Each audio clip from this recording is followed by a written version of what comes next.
இருக்கிறோம். தீனுடைய பெண் என்றால் அல்லாஹ்வுக்கு செய்ய வேண்டிய கடமைகளில் இபாதத்துகளில் மிகச்சரியான முறையில் இருப்பதை போல் அடியார்களுக்கு செய்ய வேண்டிய கடமைகளில் ஒரு பெண்மணி சரியாக இருப்பவர்கள் தான் தீனுடைய பெண் என்பதற்கு அர்த்தம்.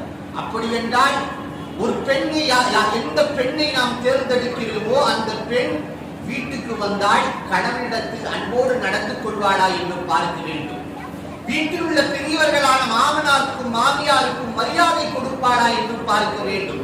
தன் தாய் வீட்டு சொந்தங்களை மதிப்பதை போல் கண்ணியப்படுத்துவதை போல் நாம் வீட்டுக்கு வரக்கூடிய இந்த மணமகள் கணவன் வீட்டில் இருக்கக்கூடிய சொந்தங்களை எல்லாம் உறவுகளை எல்லாம் வாழ்த்தி வரவேற்பாளா, அவர்களுக்கு குறித்தான கண்ணியங்களை கொடுப்பாளா, இன்முகத்தோடு அவர்களிடத்தில் அன்போடு பேசுவாளா என்றெல்லாம் பார்க்க வேண்டும்.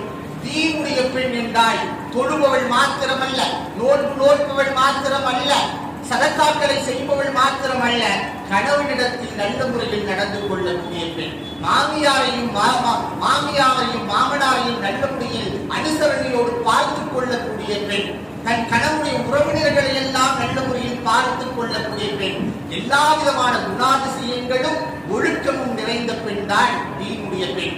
அல்லாஹ்வுக்கு செய்ய வேண்டிய கடமைகளில் சரியாக இருப்பதை போல் அடியார்களுக்கு செய்ய வேண்டிய கடமைகளில் சரியாக இருப்பது